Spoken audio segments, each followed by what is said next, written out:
The child was half buried in the sand, 8 years old, lips blue with cold, one leg twisted at an angle that would make a grown man scream. But she was not screaming. Her eyes found his face, wide, terrified. "Don't hurt me. Please don't hurt me." And Elijah Thorne, the man they once called the Reaper, the fastest gun in Texas, felt something break inside his chest that he thought had died a long time ago. This is the story of how a killer learned to save. Llano Estacado, Texas, winter of 1884. There are two ways to die in the Panhandle: slow under the relentless sun that cracks a man's lips until they bleed and bakes the moisture from his body drop by precious drop, or fast when the winter storms roll in like the wrath of God himself, burying everything in sand and ice, and darkness so complete that a man cannot see his own hand in front of his face. Elijah Thorne had chosen the slow death. 15 years of it now. 15 years in a dugout shelter carved into the side of a ridge where the wind could not find him and the world could not remember him. He preferred it that way. The world had nothing good left for him anyway. Nothing but memories that cut like broken glass and a reputation that followed him like a shadow he could never outrun. He was 43 years old and looked 60. His hair, once black as coal, had gone silver at the temples and spread like frost across his scalp. His hands were scarred and calloused, mapped with the history of violence and survival in equal measure. They moved with the practiced efficiency of a man who had done everything alone for so long that he had forgotten there was any other way to live. On this particular evening, as the sky turned the color of an old bruise to the north, Elijah went about his routine with the mechanical precision that had kept him alive all these years. He stacked firewood against the wall of his dugout. He checked the latch on his door twice, then a third time. He poured water for his horse, a gray mare named Shadow, who stood in the small lean-to he had built against the ridge. She was the only living thing that depended on him now, and some days that felt like too much responsibility. The storm was coming. He could feel it in his bones in the way his old wounds ached and throbbed. He could feel it in the way the air pressed down heavy and cold thick with the promise of violence. The purple and green sky to the north was angry churning, gathering its strength for the assault to come. Elijah pulled his coat tighter around his shoulders and moved toward the door of his dugout. His hand was on the latch when he heard it. A voice, thin as smoke, carried on the wind like a ghost calling from another world. "Please, somebody." Elijah stopped. His hand froze on the door latch. For a moment he thought he had imagined it. Out here, a man's mind could play tricks. Loneliness did that to a person. Made you hear things that were not there. Made you see shadows that moved when they should not. Made you remember things you had spent years trying to forget. But then it came again. Clearer this time. Desperate. The unmistakable sound of suffering. "Help me. Please, oh." A child's voice. Elijah's jaw tightened. He looked back at his dugout at the fire already burning inside, casting dancing shadows on the earthen walls, at the safety of four walls and a roof that had sheltered him through 100 storms before this one. He could go inside. He could bar the door. He could let the storm take whatever was out there, calling for help that would never come. It was not his business. Nothing was his business anymore. He had made that choice 15 years ago when he rode out into this godforsaken stretch of nothing and disappeared from the world of men. But his hand moved to the gun at his hip instead. A Colt Peacemaker worn smooth from years of use. He had not fired it in anger in over a decade, but he cleaned it every week without fail. Old habits died hard. Some habits never died at all. He stepped into the wind. The storm hit him like a fist. Sand and ice mixed together in a brutal assault, tearing at his face, filling his mouth with grit that ground between his teeth. He pulled his bandana up over his nose and squinted into the darkness that was falling fast across the desert. The voice came from the east, toward the open flatland where nothing lived but rattlesnakes and jackrabbits and the ghosts of men who had wandered too far from water. Elijah moved forward, one hand shielding his eyes, the other on his gun. Each step was a battle against the wind that tried to push him back, tried to tell him to turn around, tried to convince him that whatever was out there was not worth dying for. His boots sank into the sand with each step. The cold bit through his coat and found his skin beneath, settling into his bones with the patience of death itself. "Where are you?" he called out into the storm. But the wind swallowed his words and threw them back in his face like mockery. He walked for what felt like hours but was probably only minutes. Time stretched and compressed in strange ways when survival became the only thing that mattered. And then he saw her. A small shape half buried in the sand. At first he thought it was a trick of the fading light, a shadow cast by the sagebrush, a pile of tumbleweeds gathered by the wind. But as he got closer, fighting against the storm with every step, he could make out details that no shadow could possess. A torn dress, the fabric so thin it offered no protection against the cold. Hair matted with dirt and tangled by the wind.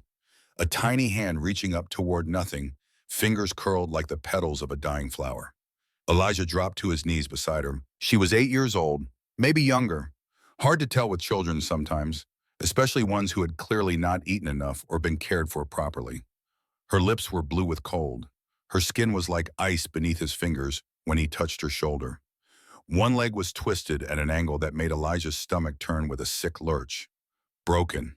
Broken badly. The kind of break that would leave a man screaming for mercy. But she was not screaming. Her eyes opened when he touched her. Wide. Terrified. The kind of terror that comes from more than just the cold. The kind of terror that spoke of things no child should ever know. Those eyes found his face, and what he saw in them broke something in his chest that he thought had died a long time ago. "Don't hurt me," her voice cracked on the words, barely more than a whisper against the howling wind.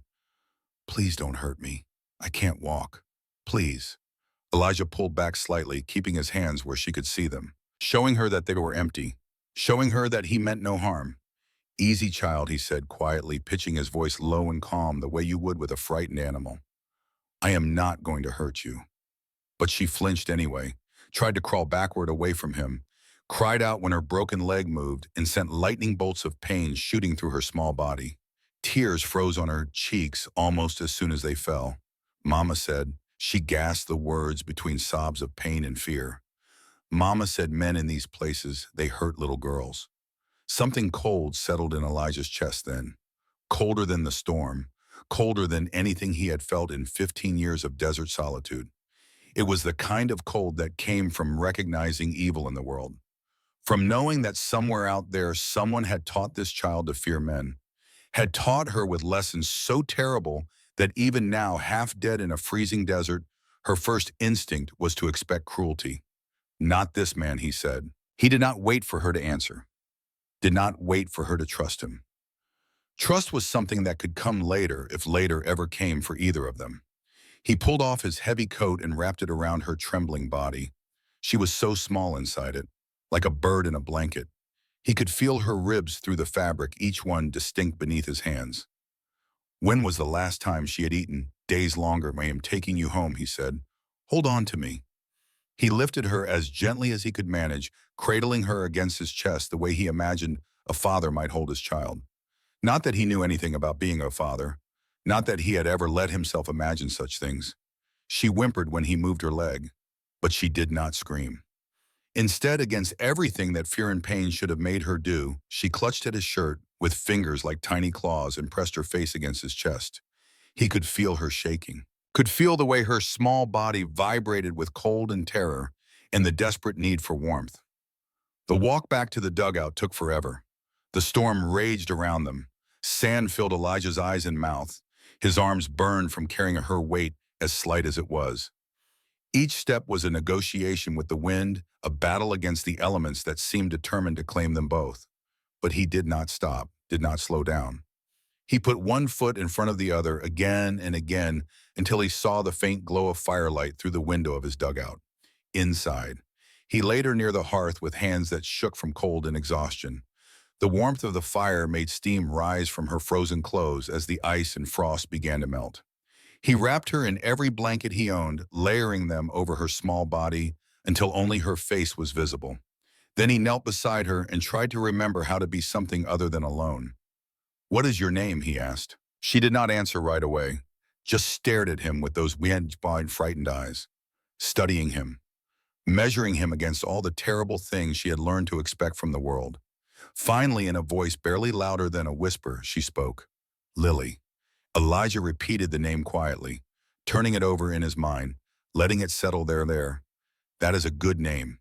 You are safe now, Lily, I promise." But she did not look convinced. Her eyes kept darting to the rifle hanging on the wall, to the door, to his hands, always to his hands, watching for the violence she had been taught to expect. Elijah stood slowly moving with deliberate care so as not to startle her. He walked to the fire and filled a tin pot with water from his barrel, hung it over the flames to heat. While he waited, he searched through his meager supplies for what little medicine he possessed. Salve for cuts, whiskey for disinfecting wounds, clean cloth that could serve as bandages. It was not much, but it would have to do.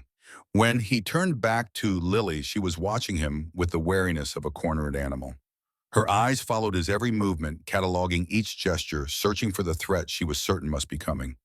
"Are you an outlaw?" she asked suddenly. The question caught him off guard.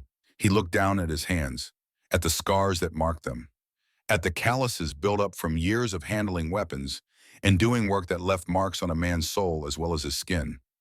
"Retired," he said finally. Lily tilted her head. A tiny frown creased her forehead. "Can you retire from being bad despite everything? Despite the cold and the fear and the broken child in front of him? Despite 15 years of running from exactly this kind of moment?" Elijah felt something like a smile tug at the corner of his mouth. "I am finding out," he said. He brought her warm water in a cup. She drank it slowly, watching him the whole time over the rim. When she finished, he gestured to her leg. "That needs to be set," he said. His voice was gentle but honest. "It is going to hurt. But if I do not do it now, you might not walk right ever again." Lily nodded. She did not cry, did not beg him not to do it. She just bit down on her lip until the skin went white and stared at the fire while Elijah worked. He had set bones before. Cowboys got hurt. Horses threw men. Accidents happened. But this was different. This was a child. And every time she gasped in pain, every time a small sound of suffering escaped her clenched teeth, something in his chest tightened, like a fist squeezing his heart. When he finished, he wrapped her leg in strips of cloth and propped it up on a rolled blanket. Lily's face was pale, but she was still conscious, still watching him. "You are tougher than most men I have known," Elijah said quietly.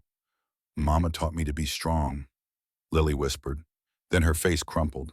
The brave mask she had been wearing cracked and fell away, revealing the terrified child beneath. "But she left me in the desert.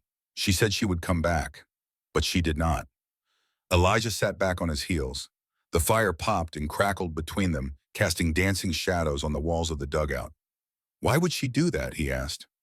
Lily's fingers twisted in the blanket, gathering the fabric into her small fists. "The man in black," she said. "He said she had to choose between me and him, and she chose him." The cold in Elijah's chest spread, the kind of cold that no fire could touch, the kind of cold that came from recognizing evil so profound that it defied understanding. What man? Though part of him already knew, he did not want to hear the answer. Part of him knew that hearing this answer would change everything, would drag him out of his 15 years of hiding and throw him back into a world he had spent so long trying to escape. "Vincent Crane," Lily whispered. The name came out like a curse, like poison on her lips. "He owns my mama. He owns everything. He said I was not worth the food it took to feed me.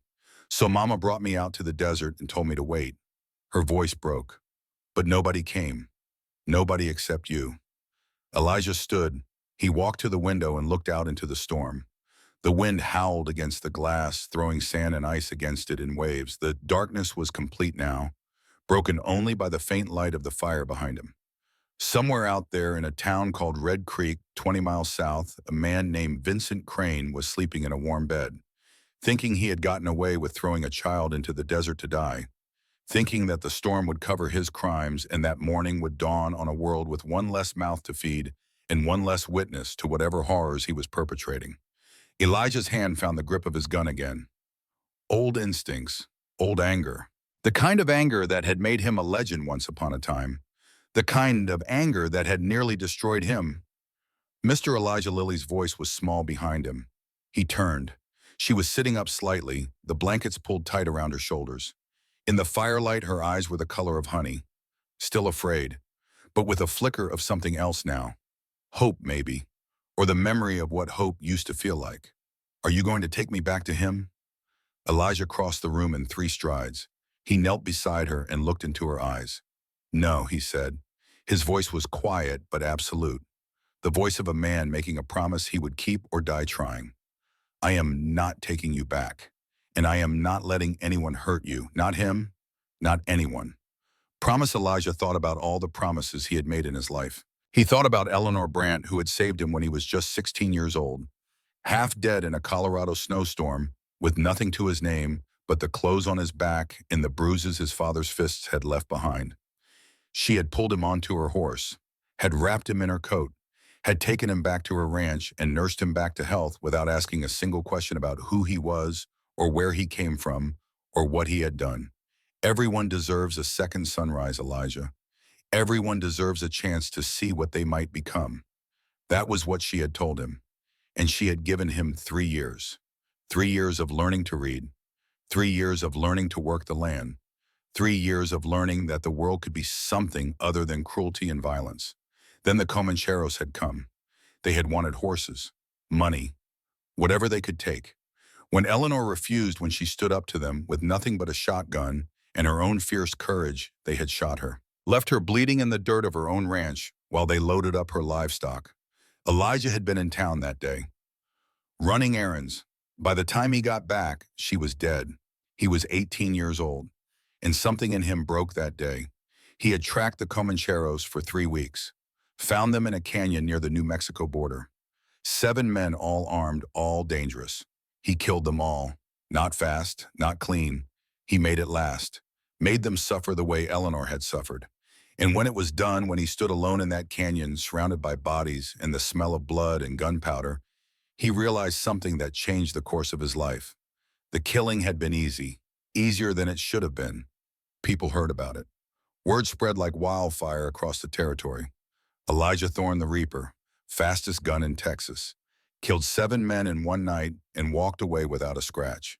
He was a legend by the time he was 19. And legends attracted attention. For 12 years after that, he had lived by the gun, hired by ranchers to protect their land, by towns to run off outlaws, by anyone willing to pay for violence. He told himself he was different from the men he killed, told himself he only fought for good causes, for justice, for the innocent. But late at night, when the whiskey wore off and the silence pressed in, he knew the truth. He had become exactly what Eleanor had tried to save him from. So he had run out to the panhandle, to a dugout shelter where no one could find him, where he could bury Elijah Thorne the Reaper and maybe somehow find Elijah Thorne the man. For 15 years it had worked. Until now, until Lily. I promise, he said. On my life, Lily, I promise. For the first time since he had found her, Lily's shoulders relaxed. Just a little. Just enough. She lay back down and closed her eyes. Elijah stayed beside her until she fell asleep. Then he stood and walked back to the window. The storm was beginning to fade. The wind had dropped from a howl to a moan. Dawn was still hours away, but he could see the first hints of light on the eastern horizon. And in that light he saw something else. Tracks in the sand. Fresh ones. Leading away from where he had found Lily, and then circling back, toward his dugout. Someone had been watching. Someone knew she was here. Elijah's hand moved to his gun again. This time he pulled it from the holster. Checked the cylinder. 6 bullets, all loaded, all ready. Behind him, Lily stirred in her sleep. She murmured something he could not quite hear, something about angels and firelight. Elijah looked at her, then at the gun in his hand, then back out at the tracks, disappearing into the desert. 15 years he had lived out here alone. 15 years of peace, of silence, of trying to forget what he had been. That was over now. Vincent Crane had made sure of that. Elijah holstered his gun and moved to the hearth. He added more wood to the fire and watched the flames climb higher, casting their warm light across the small space. In the flickering light, he could almost see her. Eleanor Brandt, the woman who had saved him all those years ago. Her face was weathered but kind.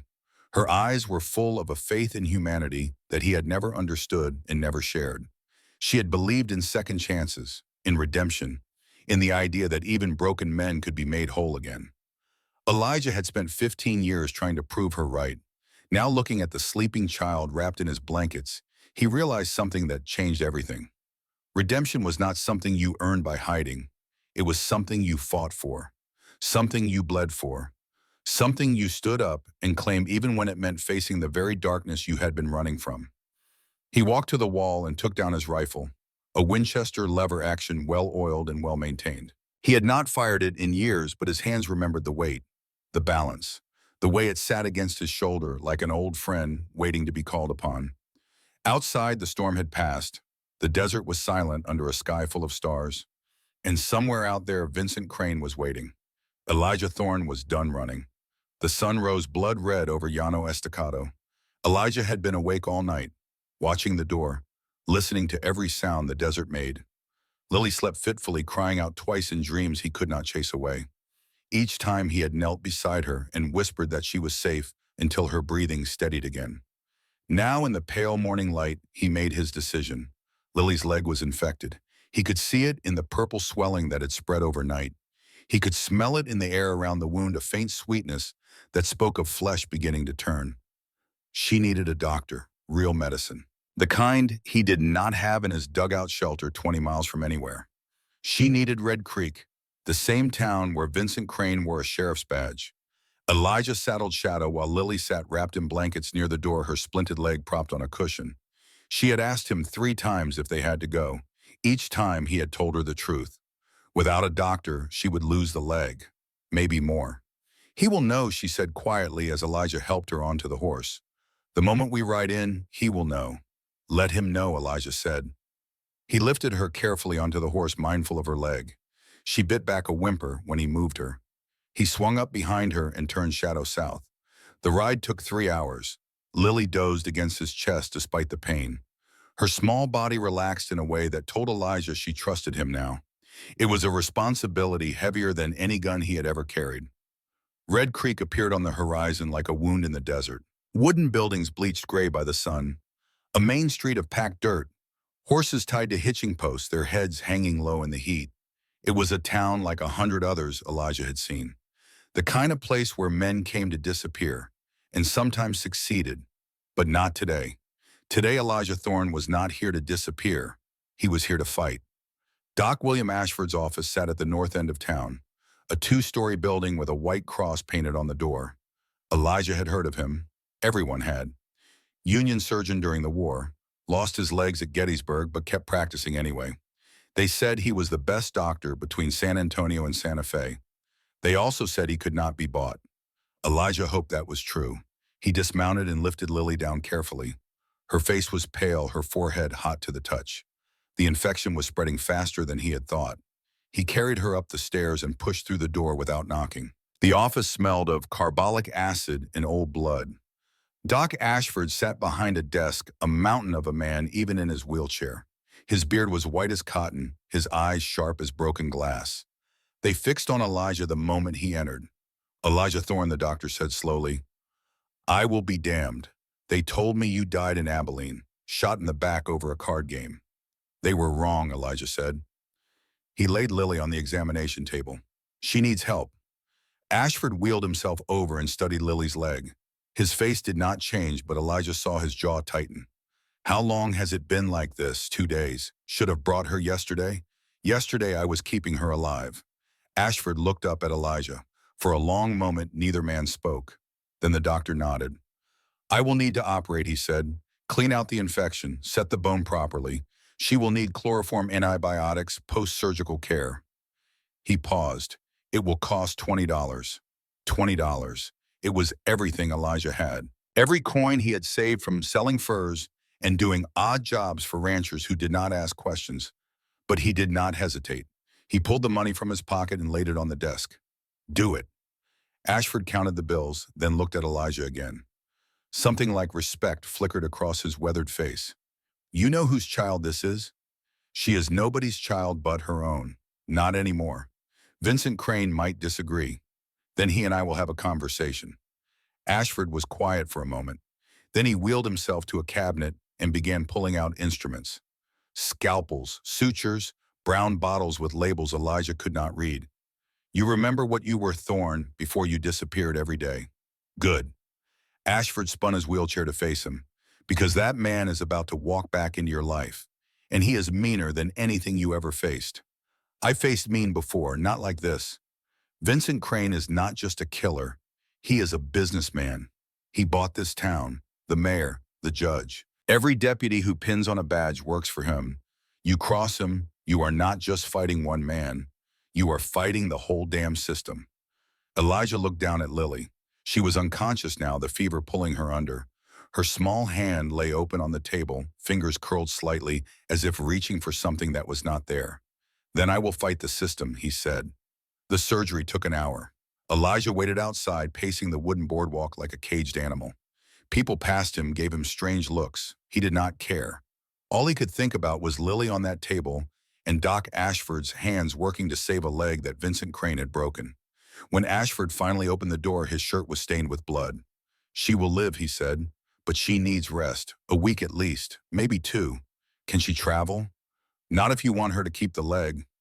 Elijah nodded. That was that. Then they were staying in Red Creek, right in Vincent Crane's shadow. He went inside. Lily was awake, groggy from the chloroform. Her leg was wrapped in clean white bandages. She looked up at Elijah and managed a weak smile. Did I do good? Elijah's throat tightened. You did perfect, little bird. He stayed with her while Ashford gave instructions. Keep the wound clean. Change the dressing twice a day. Watch for fever. No walking for at least a week. Elijah listened to every word and committed it to memory. That was when the door opened. The man who walked in wore black from hat to boots. His duster coat hung open, revealing a gun belt with a polished Colt revolver. On his chest, a silver badge caught the light. Sheriff. But it was his face that held Elijah's attention. Handsome in a cruel way. Dark hair slicked back. Eyes the color of riverstones. Cold. Calculating. Utterly without mercy. Vincent Crane, Doc, he said pleasantly. Too pleasantly. Heard you had visitors. Ashford's face went carefully blank. Just doing my job, Sheriff.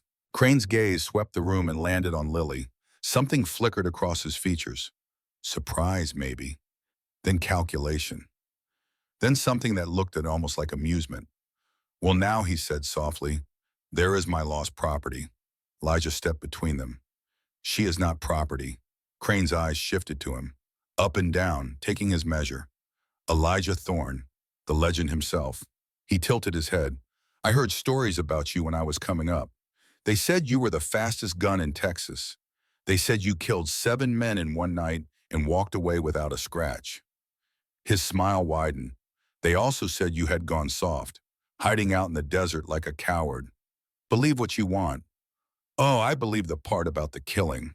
Crane's hand rested on his gun, casual but ready. What I do not believe is that you have any claim to that girl. He pulled a folded paper from his coat and held it up. Even from across the room, Elijah could see a woman's shaky signature at the bottom. See her mama signing papers, legal documents, selling custody to me for $200 to settle her debts. That makes her mine. Contract is binding, recognized by territorial law. So unless you want to be charged with kidnapping, I suggest you hand her over. Lily made a small sound behind Elijah. Fear, pure and absolute. No, Elijah said simply. Crane's smile widened. I am sorry. Did you just tell a lawman? No, she is a child, not livestock. The law disagrees. Crane gestured to the door. 4 deputies stood outside now, hands on their guns. Come on, Thorne. Do not make this harder than it needs to be. You give me the girl, I let you ride out of town. You keep breathing. She gets a roof over her head and 3 meals a day. Everybody wins. What kind of meals? Elijah asked quietly. Crane's smile faltered, just for a second, but Elijah saw it, the kind any child would get. In Mexico. Elijah took a step forward, or California. How much does a little girl fetch these days, Crane? More or less than $200. The room went silent. Doc Ashford's hand moved slowly toward a drawer in his desk. Outside, one of the deputies shifted his weight, making the boards creak. Crane's pleasant mask slipped. Underneath it was something cold and sharp and utterly without mercy. You do not know what you are messing with, he said softly. I know exactly what I am messing with, Elijah replied. A coward who hurts children and calls it business. Crane's hand dropped to his gun. Elijah drew faster. The room exploded with sound. Elijah's first shot shattered the window. His second caught a deputy in the shoulder. The man spun and crashed into the doorframe screaming. A third deputy fired from outside, the bullet punching through the wall behind Ashford's desk. Elijah grabbed Lily and dove behind the examination table. He had 4 bullets left. He fired once at the window, forcing the shooter back. Fired again at the door, hitting another deputy in the leg. The man went down hard. Crane had already retreated into the street, using a water trough for cover. 2 deputies down, 2 still standing. Not good odds, but better than 4. Ashford Elijah shouted. Back door. Through the storeroom, the old doctor was already wheeling himself toward it, surprisingly fast for a man with no legs. Go now. Elijah scooped Lily into his arms. She wrapped her arms around his neck and buried her face in his shoulder. He could feel her shaking, hear her trying not to cry. Hold on tight, he said. He ran through the storeroom, past shelves of medicine and surgical tools, out the back door into an alley that stank of garbage and horse manure. Behind them, Crane was shouting orders. Boots thundered on wood. More gunshots cracked the air. Elijah ran south, away from the main street, cutting between buildings. His lungs burned. His arms ached from carrying Lily. But he did not stop. Could not stop. Not until they were clear. He found refuge behind Clara Mitchell's boarding house. The back door was open. Inside, the smell of cooking meat and fresh bread. Elijah ducked through and found himself in a kitchen where a woman stood over a stove stirring a pot of beans. Clara Mitchell was 45 years old and looked like she had been carved from the same stone as the desert itself. Hard, weathered, unbreakable. She turned when Elijah entered, saw the gun in his hand and the child in his arms, and did not even blink. Sheriff's men. 4 of them, maybe more. Clara nodded once. She moved to the door and bolted it. Then she gestured to a corner behind a stack of flour sacks. There. Sit. I will bring water. Elijah lowered Lily to the floor. She was crying now, silent tears streaming down her face. He knelt beside her and checked her leg. The bandages were still clean. No bleeding. Ashford had done good work. I am sorry, Lily whispered. I am sorry I caused trouble. Elijah cupped her face in his hands, looked into those honey-colored eyes. You did not cause nothing, little bird, he said firmly. That is all on him, on Vincent Crane and men like him. You hear me? None of this is your fault. But Mama signed the paper. She chose him. Your mama was scared. Scared people make mistakes. That does not mean you deserve this. Clara returned with water and bread. She knelt beside them and studied Lily with the practiced eye of someone who had seen suffering before. She needs rest, Clara said to Elijah. And you need a plan. Crane will search every building in this town. I know, so what are you going to do? Elijah looked at the gun in his hand, then at Lily, then back at Clara. I need to find her mother. Clara's expression darkened. Sarah Harper. She is at the saloon where she always is, drinking away what little sense God gave her. Can you watch Lily keep her safe? You always rescue children and shoot sheriffs, Clara asked. There was something almost like humor in her voice. Only on Thursdays. Clara smiled. It transformed her face, made her look 10 years younger. Go find the mother. I will keep the child safe. But Thorne, she caught his arm. Be careful. Vincent Crane is not just evil. He is smart. He will see you coming. Let him see. Elijah checked his gun. 4 bullets left. It would have to be enough. He touched Lily's cheek once more, promised he would be back, and slipped out into the alley. The sun was high now, the town busy with afternoon traffic, cowboys, farmers, women with baskets of laundry, normal people living normal lives, unaware that beneath the surface their town was rotting from the inside out. Elijah moved through the shadows, keeping to the spaces between buildings where the light did not reach. Ahead of him, somewhere in the Lucky Star Saloon, Sarah Harper was waiting. And behind him, Vincent Crane was hunting. The game had begun. The Lucky Star Saloon sat at the east end of Main Street like a monument to broken dreams. 2 stories of peeling paint in warped wood. Windows so dirty they barely let in the light. Music leaked from inside a tinny piano playing something that might have been a hymn, once before whiskey and loneliness warped it into something unbearably sad. Elijah pushed through the bat-wing doors and stepped inside. The saloon was half full despite the early hour. Men hunched over cards and drinks at scattered tables, their faces hidden in shadow. A few women in faded dresses circulated between them, laughing too loud at jokes that were not funny. The air was thick with tobacco smoke and the sour smell of spilled beer. And there at the bar sat Sarah Harper. She was 27 years old but looked 40, Thin as a rail, her bones sharp beneath skin that had lost all its color. Blonde hair fell limp around her shoulders like dead straw. Her dress had been nice once, maybe. Now it was stained and torn at the hem hanging off her frame like it belonged to someone else. She held a glass of whiskey in both hands, staring at it like it held answers to questions she had forgotten how to ask. Elijah sat down beside her, Sarah Harper. She looked up. Her eyes were red-rimmed and empty. The eyes of someone who had given up on everything, including themselves. Who was asking the man who found your daughter? The glass slipped from her hands. It hit the bar and shattered, sending whiskey spreading across the wood like blood from a wound. Sarah's face crumpled. She grabbed Elijah's arm with fingers like claws, desperate and trembling. Lily, she is alive. Oh God, she is alive. Barely, Sarah let out a sound somewhere between a laugh and a sob. It was the sound of hope and horror mixing together into something that had no name.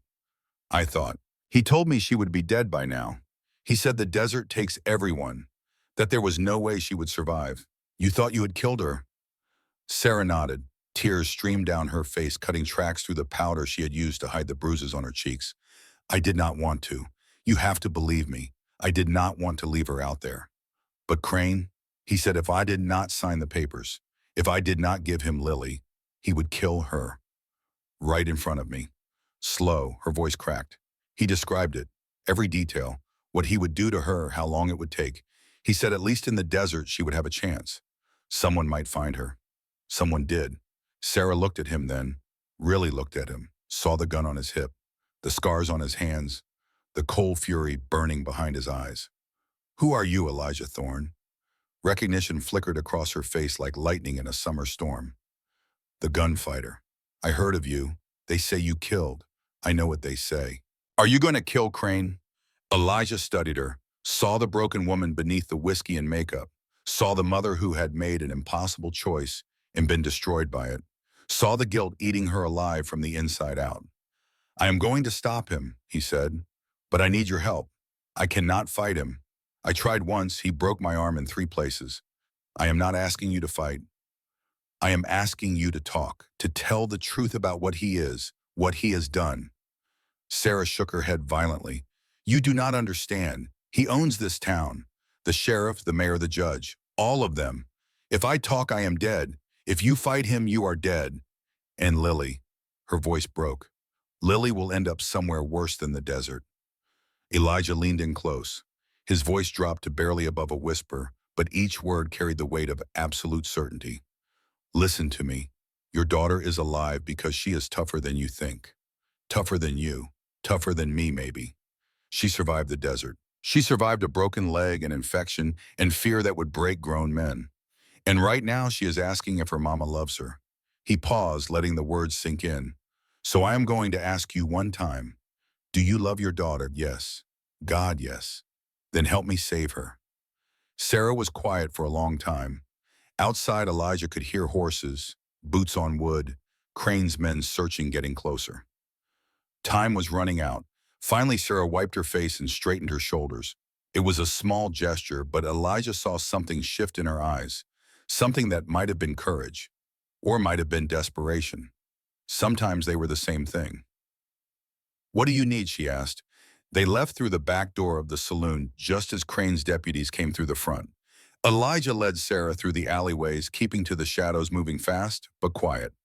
Clara Mitchell's boarding house was waiting for them. When they entered the kitchen, Lily was sitting up against the flour sacks, her splinted legs stretched out before her. The moment she saw her mother, her face went through a dozen emotions in the space of a heartbeat. Hope, confusion, anger, love, fear. Mama.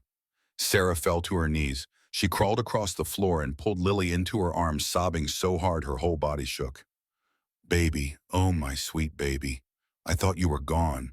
I thought I would never see you again. Lily sat stiff in her mother's embrace, not pulling away but not quite accepting either.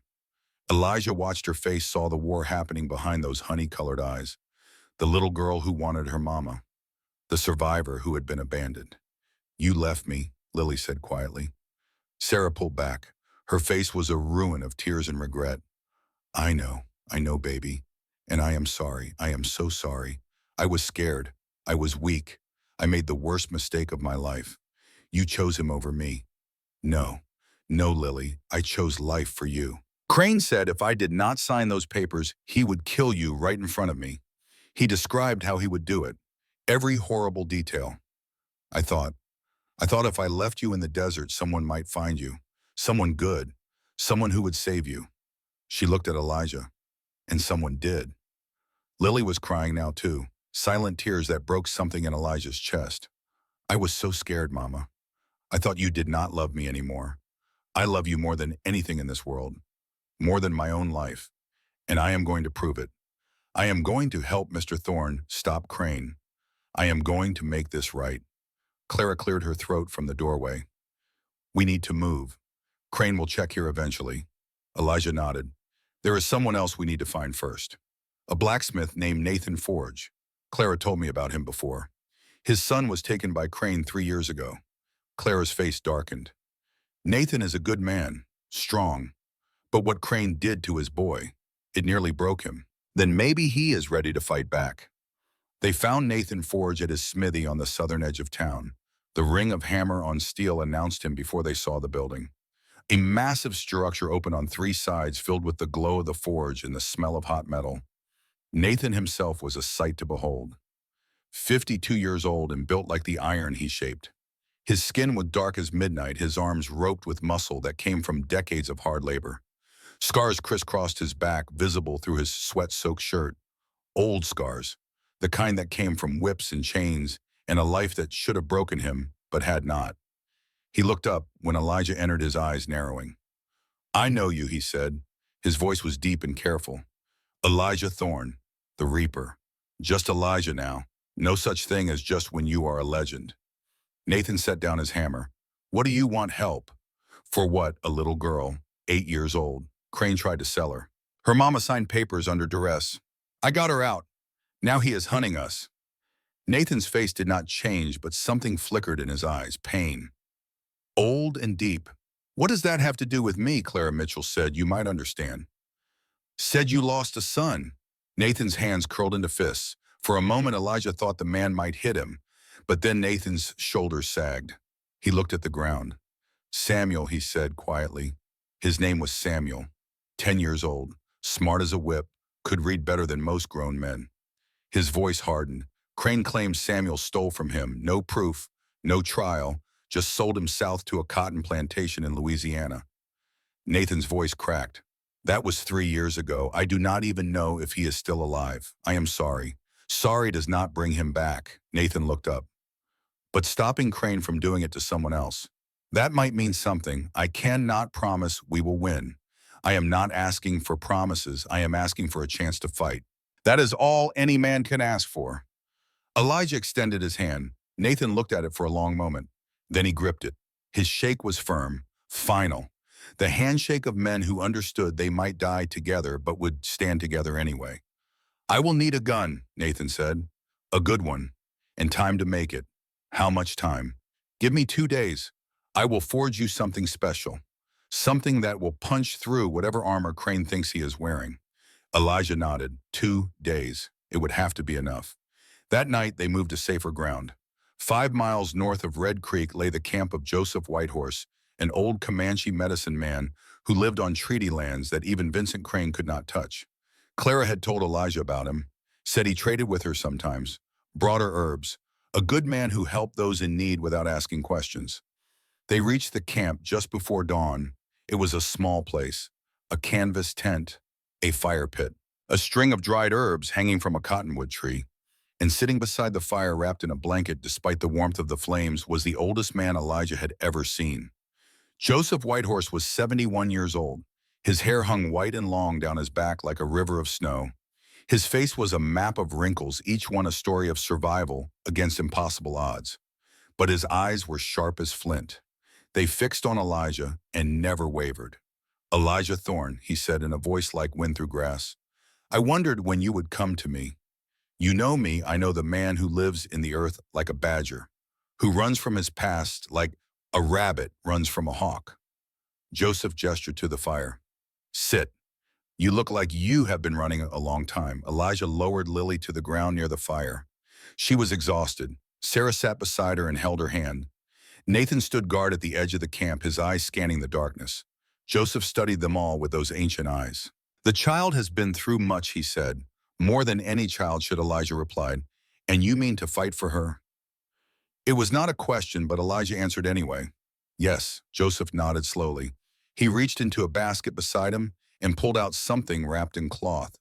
When he unwrapped it, Elijah saw honey cakes, fresh, still warm. For the little one, Joseph said, she needs sweetness to remember that the world is not all bitter. Lily took the cake with trembling hands. She bit into it and closed her eyes. For a moment, she looked like just a child. Not a survivor, not a victim, just a little girl eating something sweet. Joseph watched her with a soft smile. Then he turned back to Elijah. You know what you are asking for? I am asking for a safe place for a few days, until I can figure out what to do next. You are asking for war. Joseph poked the fire with a stick. Sparks flew up into the darkness. Crane will not let this go. He will come for the child. And when he does, anyone sheltering her becomes his enemy. I know. Do you? Joseph fixed him with that sharp gaze. Because the last time you fought a war, Thorn, you lost everything. Eleanor Brandt died because you could not protect her. 7 men died because you could not control your rage. And you died too, just slower. The words hit Elijah like fists. He wanted to argue, to tell Joseph he was wrong, but he could not, because every word was true. I am not that man anymore, Elijah said quietly. No. Joseph gestured at the gun on Elijah's hip. You wore that gun into town, shot 2 of Crane's men, started a fight you cannot finish alone. How is that different from before? Because this time I am not fighting for revenge. I am fighting for her. Joseph looked at Lily, at the way she leaned against her mother, at the hope slowly returning to her face. He was quiet for a long time. The fire crackled between them. Dawn was breaking over the eastern hills, painting the sky pink and gold. Finally, Joseph spoke. There is a Comanche saying, fear is a wild horse. You cannot kill it. You cannot cage it. You can only learn to ride it. He looked at Lily. Do you know what that means, little one? Lily shook her head. It means courage is not the absence of fear. It is the choice to move forward despite the fear. To climb on that wild horse and hold on tight, even when it bucks and tries to throw you. He smiled. You rode that horse through the desert, did you not? When you were cold and hurt and alone. Lily nodded slowly. Then you are braver than most warriors I have known. Joseph turned to Elijah. You may stay, but know this. When Crane comes, and he will come, I will not run. I am too old to run. I will stand with you. And if that means I die, then I will die knowing I stood for something worth dying for. Elijah felt something loosen in his chest. Thank you. Do not thank me yet. Thank me when this is over. And we are all still breathing. They spent the next 2 days preparing. Nathan returned to town to finish forging his special rifle. Clara gathered supplies and information, keeping her ears open for news of Crane's movements. Doc Ashford, despite the risk to himself, agreed to help them when the time came. On the second night, Elijah sat with Lily by the fire while the others slept. Mr. Elijah Value. Yeah, little bird, do you think people are mostly good or mostly bad? Elijah considered the question carefully. It deserved an honest answer. I think most people are scared, he said finally. And scared people do things they are ashamed of later. But I also think that when given a choice, when shown the truth, most folks want to do right. They just need someone to go first, to show them it is possible. Is that what we are doing? Going first, a little bird.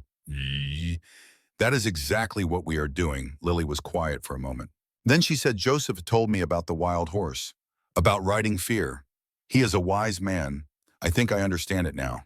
Being brave does not mean you are not scared. It means you keep going anyway. That is right. Lily looked at him with those honey-colored eyes. You are brave, Mr. Elijah, even if you do not think so.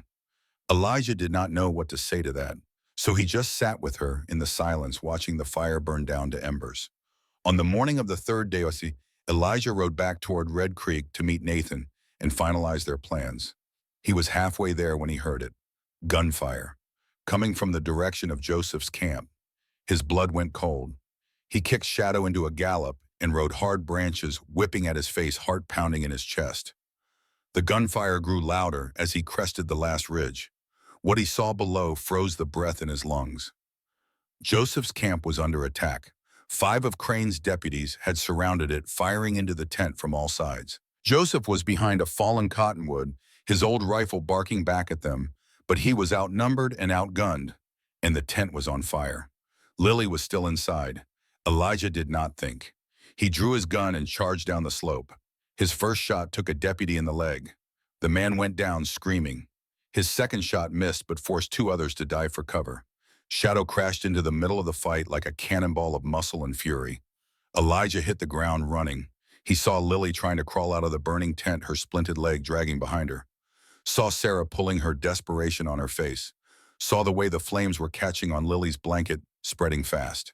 He sprinted toward them. A deputy stepped in his way. Young, maybe 20. Too slow to matter. Elijah's bullet caught him in the shoulder. The man spun and fell. Then Elijah was at the tent. He grabbed Lily and Sarah and dragged them clear just as the canvas collapsed in a shower of sparks. Lily was coughing, crying. Her leg was bleeding again where she had reopened the wound. Behind them, Joseph was fighting like a demon. The old man moved between shots using the terrain, making every bullet count. But there were too many. One of the deputies got a clear line, raised his rifle. Nathan Forge appeared from nowhere. He had followed Elijah riding hard on his own horse. Now he threw himself between Joseph and the bullet. The shot caught him in the shoulder. Nathan went down with a grunt, but he had bought them time. Elijah fired his last 2 rounds. Both found their marks. One deputy grabbed his chest and fell. Another caught one in the leg and hobbled away screaming for retreat. The remaining 2 grabbed their wounded and ran for their horses. In the sudden silence, Elijah could hear the fire crackling. Lily sobbing, Nathan's labored breathing. The camp was destroyed. Nathan was wounded. And Vincent Crane now knew exactly where they were. Joseph limped over to where Elijah knelt beside Nathan. The old medicine man's face was grim. "We cannot stay here," he said. "Where do we go?" Sarah asked. Her voice was small, frightened. Elijah looked at the burning remains of the camp, at Lily crying in her mother's arms, at Nathan bleeding on the ground, at Joseph standing tall despite his age. And he made a decision. "We go back," he said, "to Red Creek. We stop running. We take the fight to him." "That is suicide," Sarah said. "Maybe." Elijah reloaded his gun with hands that did not shake. "But I am tired of letting evil men dictate terms. I am tired of good people hiding while children suffer. If we are going to die, we die fighting. And if we are going to live, we live free." Joseph smiled. It was a terrible smile. The smile of a warrior who had been waiting for one last battle. "We ride together," he said. "Whatever comes." Lily looked up. Her face was streaked with tears and soot, but her eyes were clear. Together she echoed. Elijah looked at each of them in turn. A broken mother trying to become whole. A blacksmith fighting for the son he had lost. An old medicine man who refused to run, and a little girl who had survived the desert and was somehow still brave enough to hope. They were not an army. They were barely a fighting force, but they were all he had. And sometimes that was enough. They rode through the dusk like ghosts. 5 souls on 3 horses moving through the Texas panhandle toward a confrontation none of them were sure they would survive. Nathan rode despite his wound, his jaw set against the pain. Joseph sat behind him, one hand pressed to the blacksmith's shoulder to stem the bleeding. Elijah carried Lily while Sarah clung to the saddle behind them. The stars came out one by one. The desert cooled, and with every mile Elijah felt the weight of what they were riding toward. They did not go straight to Red Creek. Instead, Elijah led them to a place he had discovered years ago. A canyon cut deep into the earth, hidden by centuries of erosion and mesquite. Inside there were caves, protection from the elements, from watching eyes. They made camp in the largest cave. No fire, too dangerous. They ate jerky and hardtack in the dark and spoke in whispers. Lily fell asleep quickly, exhausted from fear and pain. Sarah lay beside her daughter, one arm thrown protectively across her, even in sleep. Nathan sat in the corner, working oil into the new rifle he had finished forging. It was a beautiful weapon, deadly accurate, the kind of gun that could change the course of a fight. Elijah hoped they would not need it, but he knew they would. Joseph approached him in the darkness. You did good, the old medicine man said. We did good, Elijah corrected. All of us. The warrior found his redemption. Maybe. Elijah looked at Lily at the way she curled into her mother's side, safe loved. Or maybe redemption is not something you find. Maybe it is something you earn. One day at a time. They planned through the night. Elijah laid out what they knew. Crane controlled the sheriff's office, the courthouse, the mayor, but he did not control everyone. Clara Mitchell would help. Doc Ashford might if they could convince him. And there were others in Red Creek, people who had lost children, lost a family, lost hope. We need to give them something to hope for, Nathan said. Something to believe in. We give them justice, Elijah replied. Real justice. Not Crane's version. How we call in the federal marshal. Marshal Robert Lawson from San Antonio. The cave went silent. Then Nathan said, that is a 5-day ride. Maybe 6. Crane will find us long before then. Then we make him come to us, on our terms. Joseph leaned forward. You are talking about a trap. I am talking about a trial. Public. In front of the whole town. Where everyone can see what Crane really is. He will never agree to that. He will if we take something he wants, if we use her as bait. Elijah looked at Lily, still sleeping. No, Sarah said immediately. Absolutely not. Mama, wait. Lily's voice came from the darkness. She was awake, had been listening. He is right. I am the only thing Crane cares about now. Not because he wants me. Because if I live, I am proof that he is not as powerful as everyone thinks. You are 8 years old, and I survived the desert. I survived Crane once. I can do it again. Not alone, Elijah said firmly. If we do this, you are never alone. Not for a second. We set the terms, we control the ground, and we make sure that when Crane comes for you, he walks into justice instead. They talked for hours, arguing, planning, discarding ideas and forming new ones. By the time the first light touched the eastern horizon, they had something that might work. Something desperate and dangerous and probably doomed to fail. But it was a chance. And that was more than they had yesterday. As the others slept, Elijah kept watch. His mind drifted to a cold night 27 years ago. To a different child in a different storm. To Eleanor Brandt finding him half frozen in Colorado snow. He had been 16, running from a father who drank too much and hit too hard. He had made it 3 days before the blizzard caught him. He remembered the cold, the way it crept into his bones and made him want to sleep, made him want to give up. Then Eleanor was there, a stranger on a horse. She had wrapped him in her coat and taken him to her ranch, fed him, warmed him, asked no questions, just gave him a place to heal. Why, he had asked her weeks later. Why save me? Eleanor had smiled. She had a kind face, weathered but warm, because everyone deserves a second sunrise, Elijah. Everyone deserves a chance to see what they might become. She had given him 3 years. 3 years of learning to read, learning to work, learning to believe that maybe the world was not just cruelty and violence. 3 years of peace. Then the Comancheros came. They had wanted horses, money, whatever they could take. When Eleanor refused, they shot her, left her bleeding in the dirt of her own ranch while they loaded up her livestock. Elijah had been in town. By the time he got back, she was dead. He was 18 years old, and something in him broke. He had tracked the Comancheros for 3 weeks, found them in a canyon near the New Mexico border. 7 men, all armed, all dangerous. He killed them all. Not fast, not clean. He made it last. Made them suffer the way Eleanor had suffered. And when it was done, when he stood alone in that canyon, surrounded by bodies, he realized something. The killing had been easy, easier than it should have been. People heard about it. Word spread. Elijah Thorne, the Reaper, fastest gun in Texas, killed 7 men in one night and walked away without a scratch. He was a legend by the time he was 19, and legends attracted attention. For 12 years, he had lived by the gun, hired by ranchers to protect their land, by towns to run off outlaws, by anyone willing to pay for violence. He told himself he was different from the men he killed, that he only fought for good causes, for justice. But late at night, when the whiskey wore off and the silence pressed in, he knew the truth. He had become exactly what Eleanor had tried to save him from. So he had run, and out to the panhandle, to a dugout shelter where no one could find him, where he could bury Elijah Thorne the Reaper and maybe somehow find Elijah Thorne the man. For 15 years it had worked. Until Lily. Elijah looked at her sleeping now, saw the way she curled into her mother's side, the way her face relaxed in sleep, looking younger than 8, looking like the child she should have been allowed to be. Eleanor's words came back to him. Everyone deserves a second sunrise. Everyone deserves a chance to see what they might become. Lily had survived her first one, the literal sunrise that found her still breathing in the desert. But she deserved more than survival. She deserved a life, a real life, where she did not have to be afraid of men like Vincent Crane. And maybe Elijah thought this was his second sunrise too.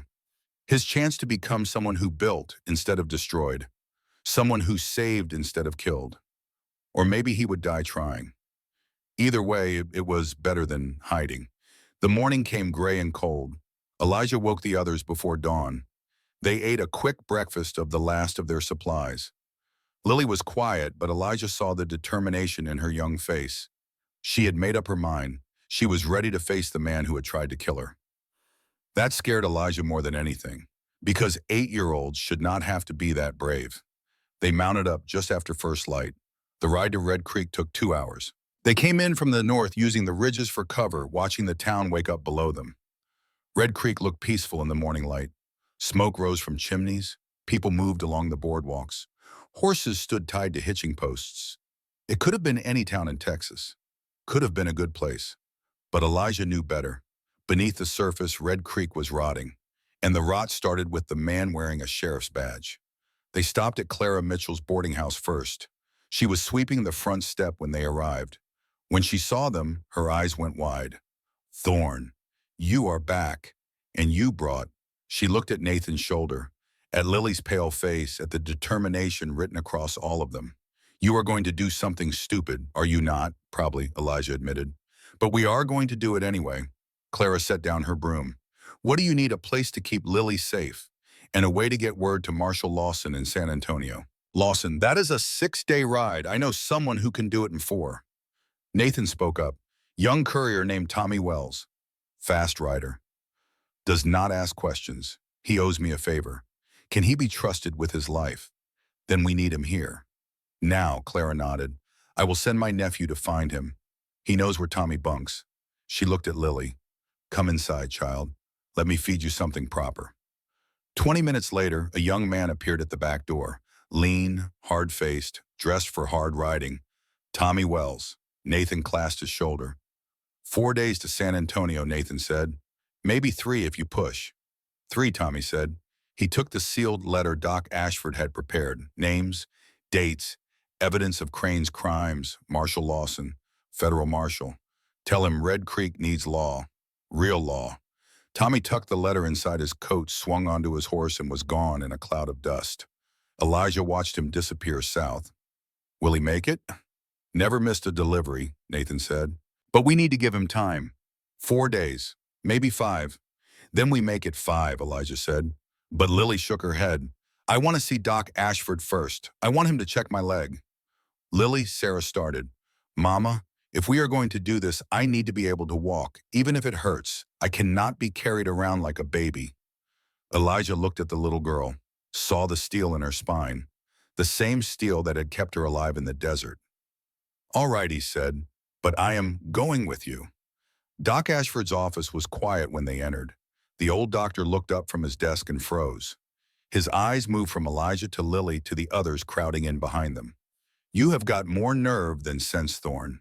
Coming back here. We need your help. I already helped. Nearly got my office shot to pieces for it. And we are grateful." Elijah stepped forward. "But we are going to need more than bandages this time. We are going to need those letters, the ones you mentioned. Crane's correspondence with his buyers." Ashford's face went carefully blank. "I do not know what you are talking about." "Yes, you do. You said you had proof. 12 children in 3 years, all sold, all disappeared. We need those letters. Even if I had them, which I am not saying I do, giving them to you would be suicide. Crane would kill me." "Crane is going to kill you anyway," Nathan said. "Eventually, when you stop being useful." When you know too much, men like him do not leave witnesses. Ashford was quiet for a long moment. His hands shook slightly as he set down his pen. "What is your plan?" he asked finally. "We are calling a town meeting," Elijah said. "5 days from now, high noon. That gives Tommy time to reach San Antonio and for the marshal to ride back." "5 days of hiding," Sarah said. "Can we survive that long?" "We have to," Elijah replied. "It is the only way. Main Square.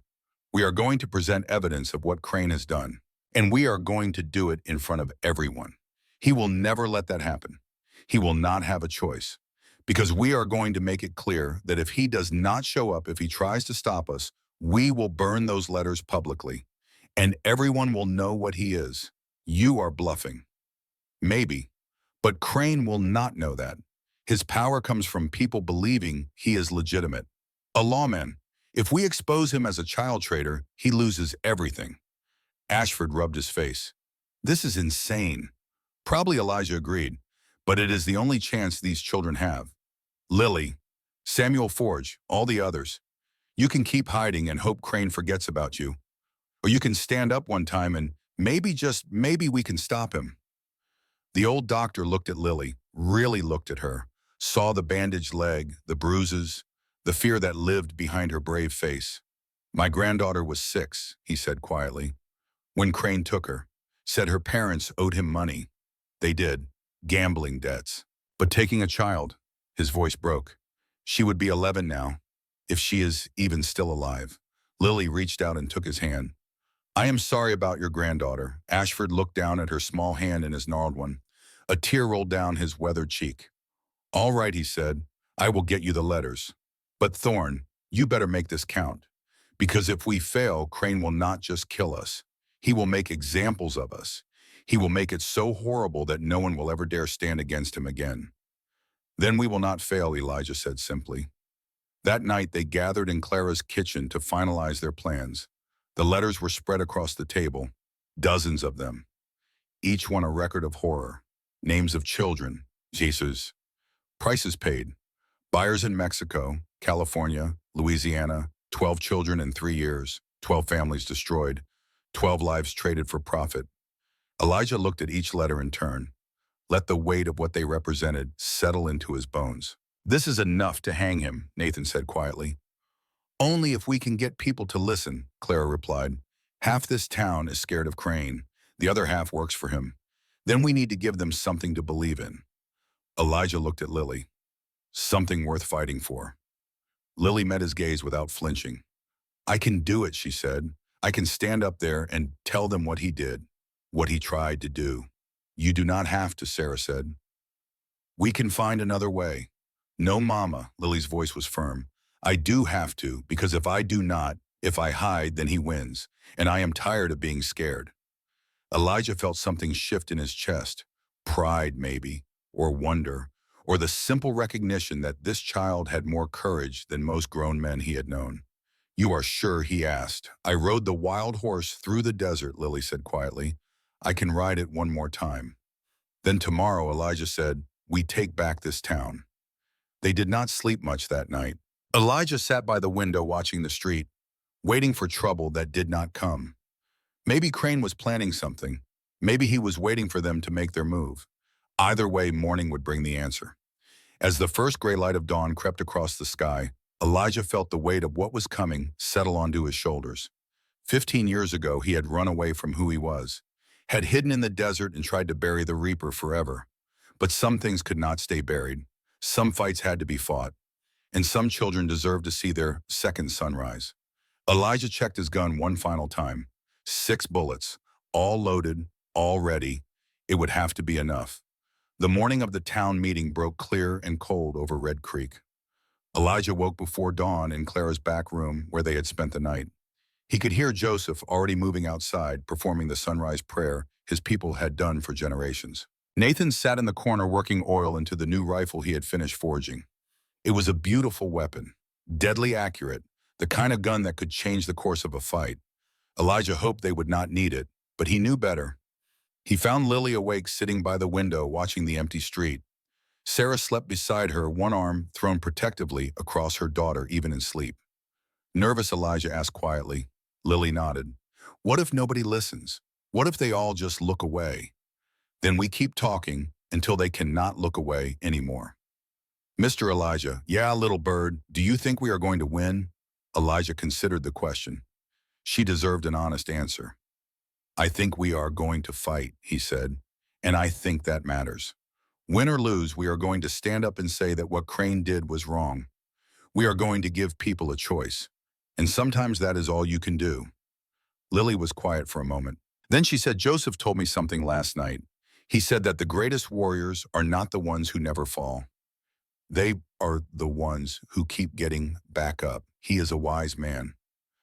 I fell in the desert, Lily said softly, when Mama left me, when my leg broke, when I thought I was going to die. I fell hard. But you got back up because you found me, because you gave me a reason to. Elijah felt his throat tighten. You gave yourself the reason, little bird. I just happened to be there. Lily smiled. It was a small smile, but it was real. Then I am glad you happened to be there. The town square began filling up around 11. Word had spread fast. A meeting at noon, evidence of corruption, the law itself on trial. People came curious, skeptical, some angry that their routine was being disrupted. But they came. 50 people, then 70, then more. Cowboys and shopkeepers, farmers and their wives.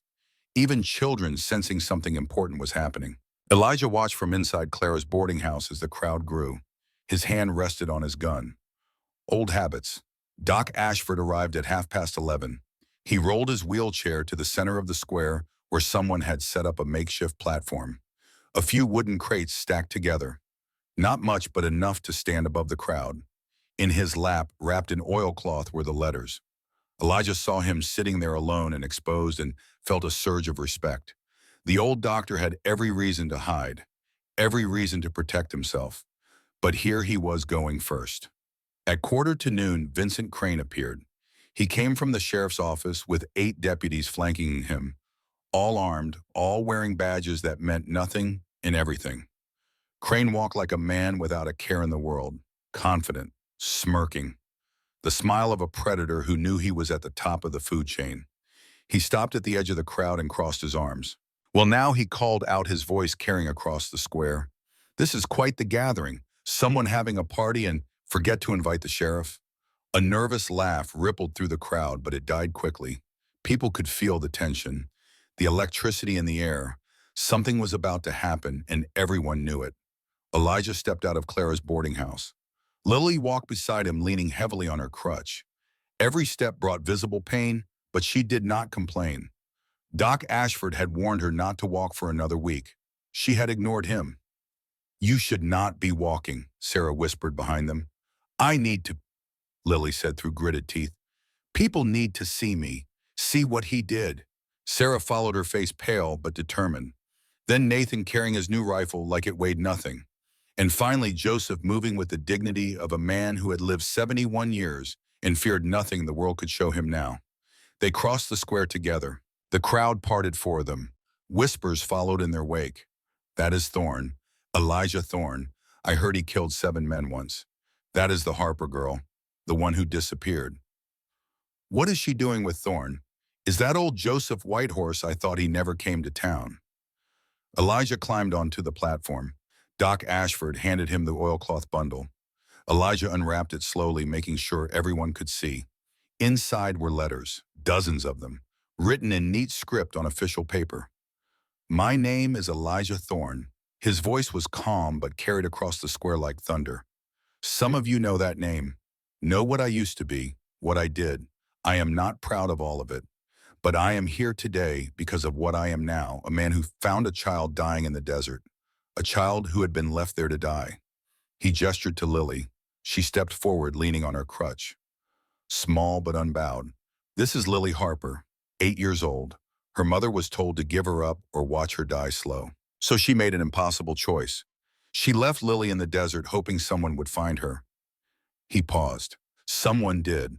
But the man who forced that choice, who made that mother choose between torture and abandonment, is standing right there.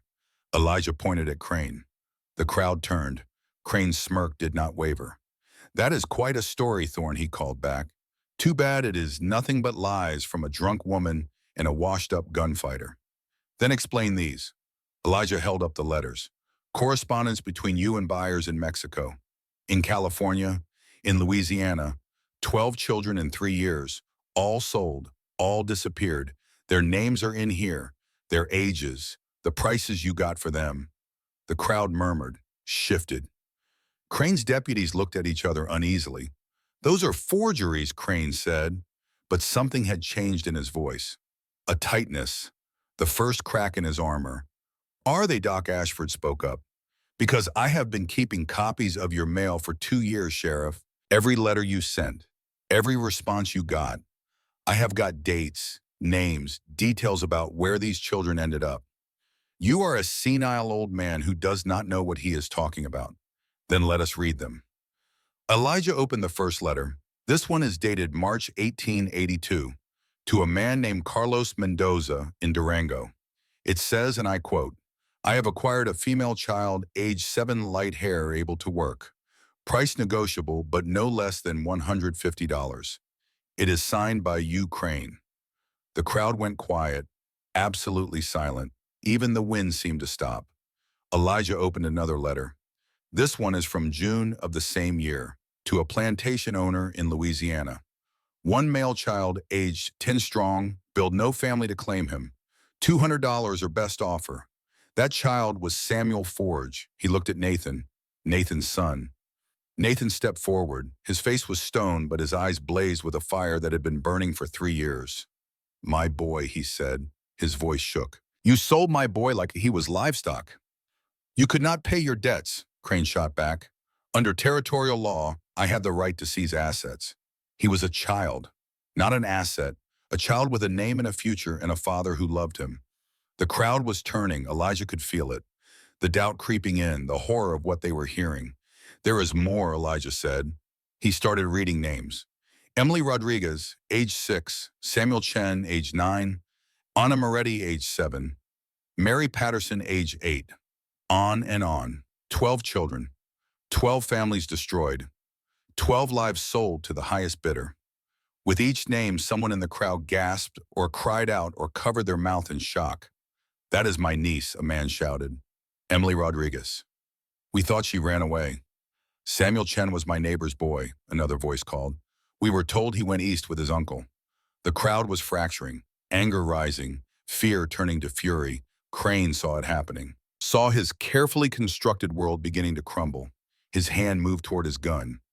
That is enough, he barked. His deputies raised their rifles. This is slander lies spread by criminals and traitors. I am the law in this town, and I say this meeting is over. Everyone go home now, but nobody moved. Lily stepped forward. She was shaking, terrified, but she walked to the edge of the platform and looked out at the crowd. My name is Lily Harper. Her voice was small, but it carried. Vincent Crane bought me from my mama for $200. He was going to sell me to someone in Mexico. My mama did not want to give me up. But he told her if she did not, he would hurt me. He described how. Every detail. What he would do. How long it would take me to die. Sarah stepped forward and stood beside her daughter. Tears streamed down her face. It is true, she said. All of it. I signed papers because I was scared. Because I thought giving her away was better than watching him torture her. I am a coward. I know that. But he is a monster. And we cannot let him do this to anyone else. The crowd was murmuring now, loud, agitated, people looking at Crane with new eyes, seeing past the badge and the smile, seeing the predator underneath. Lies, Crane roared. All lies. That woman is a drunk. That child is property I legally acquired. Children ain't property, someone shouted from the crowd. My daughter was not property. Another voice joined. How many, a woman screamed. How many children did you take? The crowd surged forward, not violent yet, but angry, demanding answers. The deputies looked scared now, outnumbered, unsure. And then something happened that nobody expected. A woman stepped out of the crowd.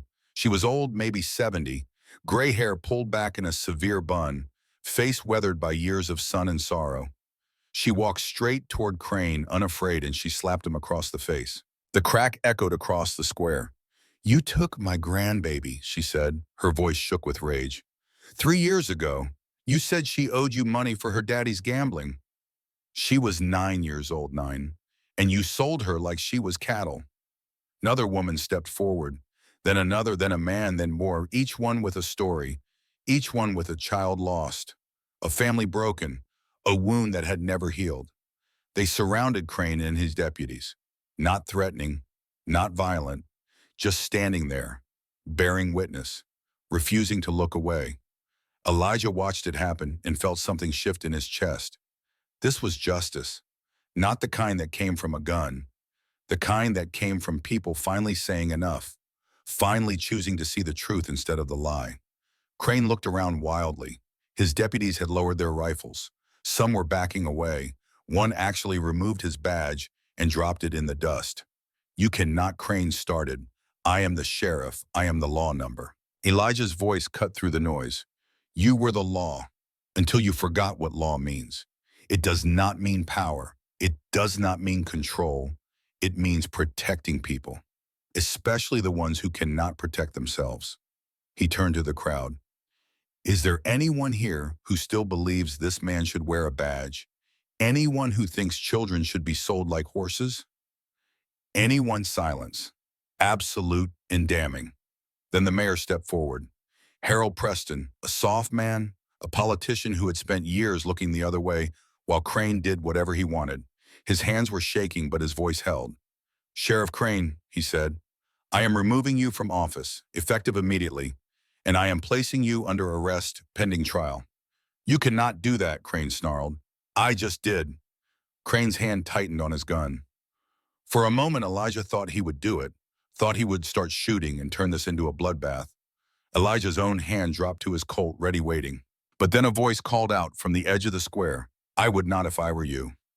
Everyone turned. A man on horseback sat at the entrance to town. He wore a long coat and a flat-brimmed hat. On his chest, a silver star.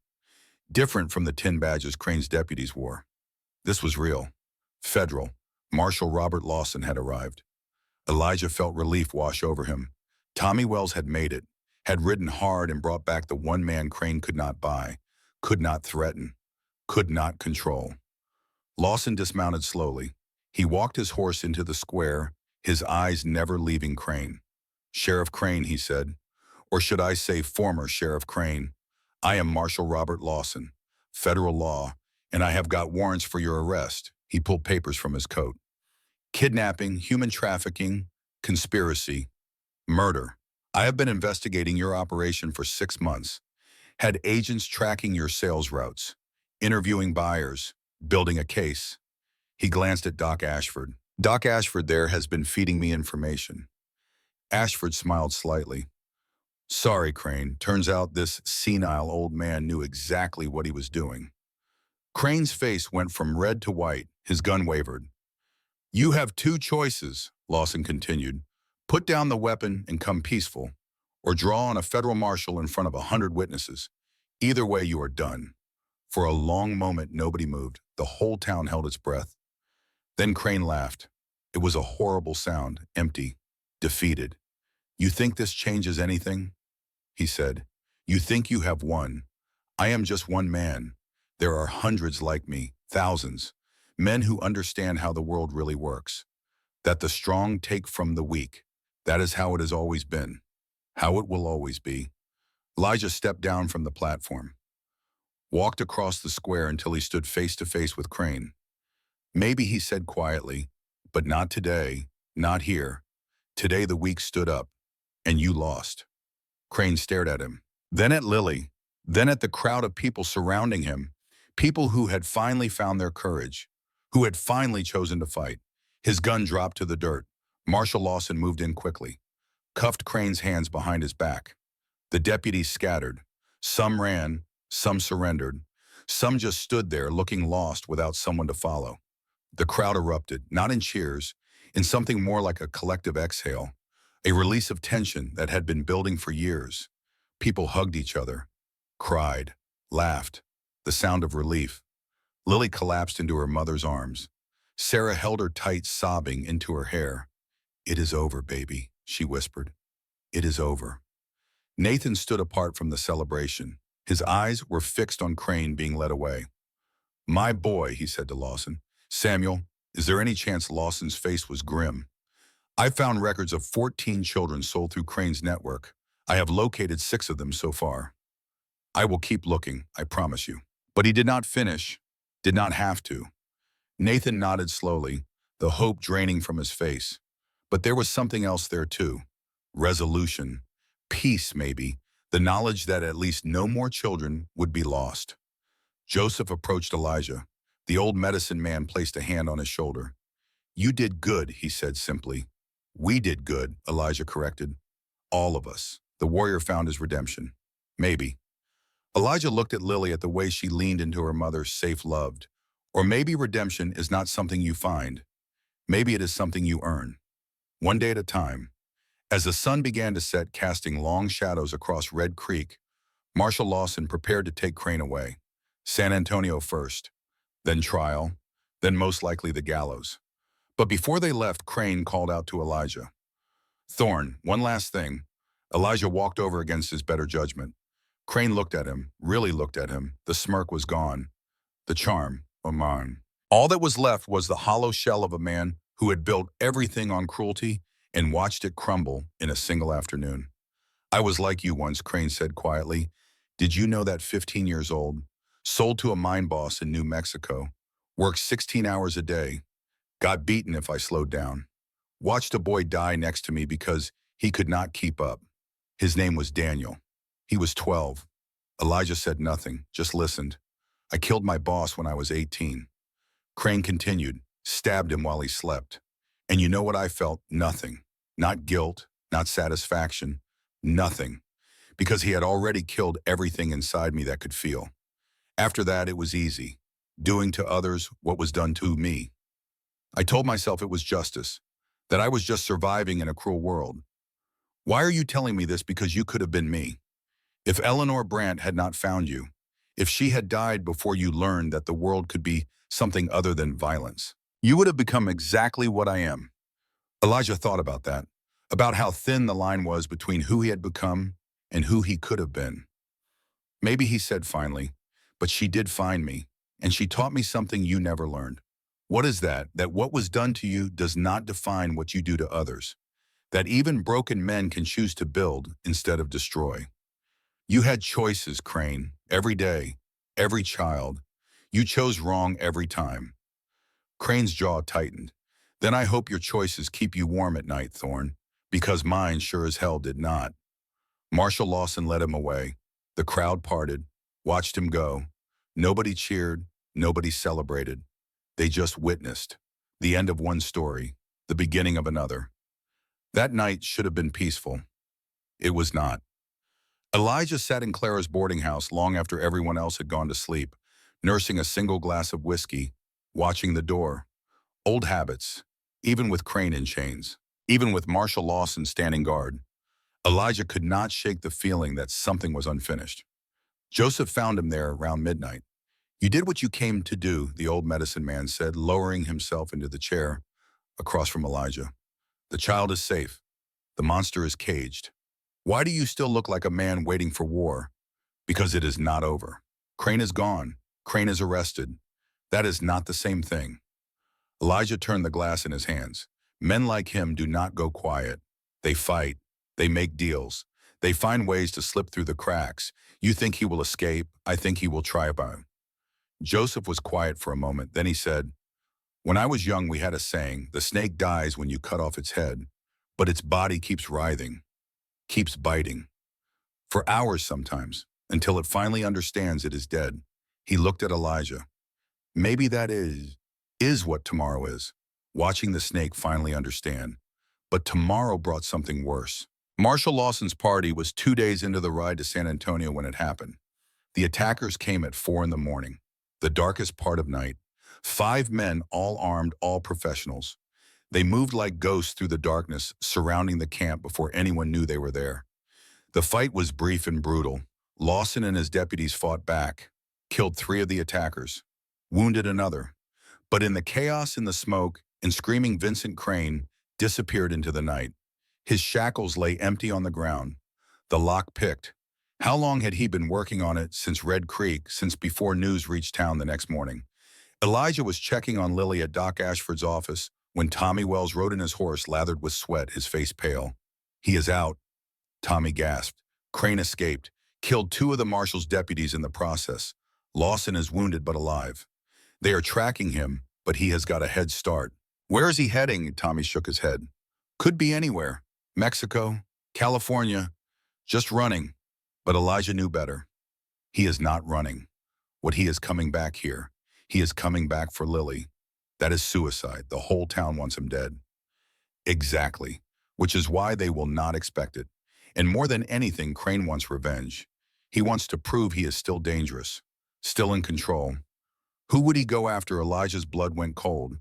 Everyone who stood against him, everyone who made him look weak. He looked at Lily, at Sarah, at the fear dawning in their eyes. "We need to move. Now," but they were too late. Crane came in the night. 3 men with him, not deputies, hired guns, hard men with empty eyes and no questions about the work. They hit Clara's boarding house first, broke through the back door before anyone could sound the alarm. Clara fought, grabbed a frying pan and swung it at the first man through the door, caught him across his temple and dropped him cold. But there were more behind him. They beat her, left her unconscious on the kitchen floor, a bruise darkening her temple, blood on her lips. Nathan heard the commotion, came running from the blacksmith shop where he had been sleeping. He had his rifle, the beautiful weapon he had forged with his own hands. He got off 2 shots, hit one of Crane's men in the shoulder, grazed another across the ribs. Then Crane himself stepped out of the shadows. The gun in his hand was steady. His eyes were empty, the eyes of a man who had nothing left to lose. "Hello, Nathan," he said. "Remember what I told you? 3 years ago, when I took your boy." Nathan's finger tightened on the trigger. "I told you that if you ever crossed me, I would make you watch while I burned everything you loved." Crane fired. The bullet caught Nathan in the side just below the ribs. He went down hard, tried to raise his rifle despite the old wound in his shoulder still healing. Crane kicked the weapon away. Nathan lay in the dirt, bleeding helpless. "Where is the girl?" Crane asked. "Go to hell." Crane smiled. It was a terrible smile, the smile of a snake that had finally stopped writhing. "I have been there. It was not so bad." He left Nathan bleeding in the street and moved on. They found Lily and Sarah at Doc Ashford's office. Ashford tried to stop them, wheeled his chair in front of the door, told them they would have to go through him. They did. Left the old doctor slumped in his wheelchair, unconscious, but alive. Crane was not killing anymore. Not yet. He wanted witnesses, wanted people to know what he could do, what he would do to anyone who crossed him. Lily did not scream when they took her, did not cry. She just looked at the men with those honey-colored eyes and said, "He will come for me. Mr. Elijah will come. And when he does, you are all going to die." Crane laughed. "I am counting on it," he said. Elijah found them gone. He had been at Joseph's camp planning, preparing. Had left Lily in what he thought was safety. Doc Ashford, Clara, Nathan standing guard. He had been wrong. When he rode into town and saw the destruction, saw Nathan being carried to the doctor's office, saw Clara sitting on her porch with blood on her face and tears in her eyes, something inside him went cold and still. The Reaper was waking up. He took them. Clara gasped. Lily and Sarah both, 3 men, heading west, when maybe 2 hours ago, Nathan tried to stop them. Is he alive? Barely. Doc Ashford is working on him now, but Elijah, Crane said something before he left. Said to tell you he would be waiting, at the place where it all started, at the place where your second chance died. Elijah's blood turned to ice. The Brant Ranch, the place where Eleanor had saved him, the place where she had died, the place where Elijah Thorne had become the Reaper and then tried so hard to become something else. Of course, Crane would know about it, would have done his research, would know exactly where to hurt Elijah the most. Joseph appeared at his side. The old medicine man was armed, bow and arrows, a knife. The old warrior ready for one last fight. "I am coming with you," Joseph said. "This is not your fight. That child is under my protection. I swore to keep her safe. I do not break my word." Marshal Lawson arrived then. wounded but mobile, his arm in a sling, his face grim. "This is a federal matter," he said. "I should." "No." Elijah's voice was flat, cold. The voice of Elijah Thorne, the Reaper, the man he had buried 15 years ago. "This is between me and Crane. You go, you will turn it into a shootout. People will die. Lily might die. I go alone, I can talk to him. Man to man, or he will just shoot you the moment you show up. Maybe, but at least Lily will be alive." Lawson opened his mouth to argue, then stopped. He had seen enough of Elijah over the past days to know. When a man made up his mind to walk into death, you either followed him or got out of his way. "Take Webb with you," Lawson said finally, "one of my remaining deputies. As backup, I will organize a posse, follow an hour behind. If shooting starts, we will be close." Elijah nodded. It was more than he had hoped for, less than he needed. The ride to the Brant Ranch took 3 hours. The sun was setting when Elijah crested the last ridge and saw it spread out below him. The old house still stood, barely. The roof had caved in on one side. The barn had collapsed completely. 15 years of weather and neglect had done their work. But smoke rose from the chimney. Someone was inside. Elijah dismounted a quarter-mile out, sent Webb to circle around. "Get a high position, be ready."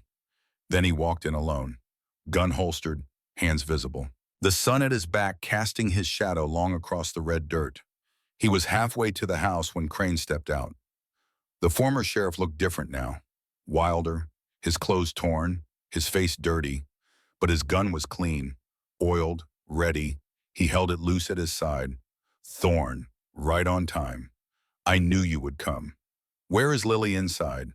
"Her and the mother. Safe for now." Crane smiled. It did not reach his eyes. "Funny thing about this place. You know what I learned? This is where your precious Eleanor died. Right there." He pointed to a spot near what was left of the barn. "That is where the Comancheros shot her, where you found her bleeding out, where you became the Reaper." Elijah kept walking, steady, each step bringing him closer. "What do you want, Crane?" I want what you took from me.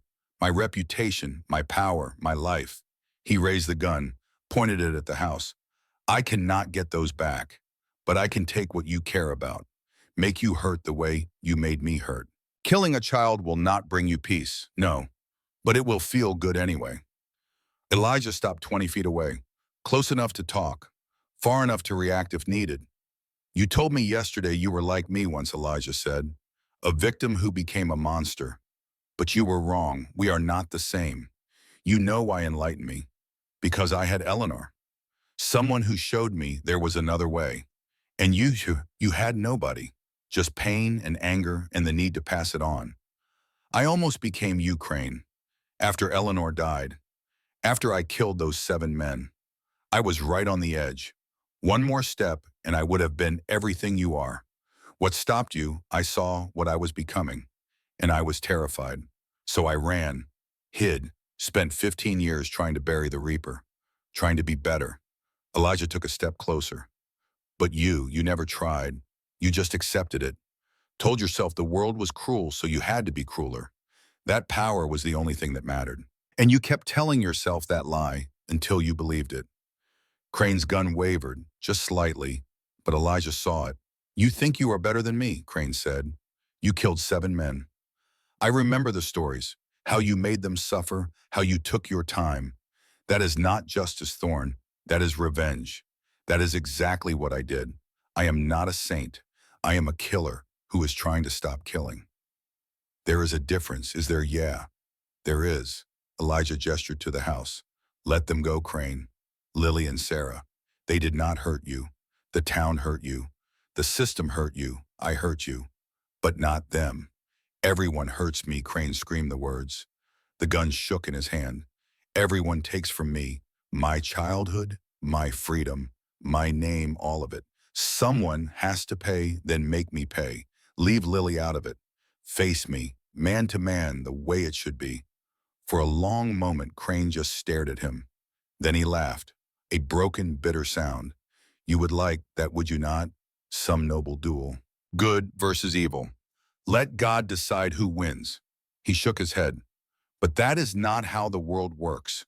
The world is cruel and random and unfair. Good people deem, bad people prosper. There is no justice, no meaning, just survival. Then why did you bring them here? Elijah asked quietly. Why not just kill them in town? Why bring them to this place, the place where someone good died, protecting what they loved? Crane's face twisted. Because I wanted you to understand, I wanted you to feel what I felt when they took everything from me. I already know what that feels like. Eleanor died in my arms, the woman who saved me, who gave me everything, and I could not save her back. For years I wanted to follow her, but I did not. You know why? Because dying would have meant her sacrifice meant nothing. She did not save me just so I could throw it away. She saved me so I could be better, do better, and maybe if I am lucky, save someone else the way she saved me. Elijah took another step forward, close enough now that Crane could shoot him easily, close enough to see the tears on the other man's face, the rage and pain and fear. Lily is my Eleanor, Elijah said. My chance to do for someone else what was done for me. Do not take that away, Crane. Whatever else you do, whatever you need to do to me, do not hurt that child.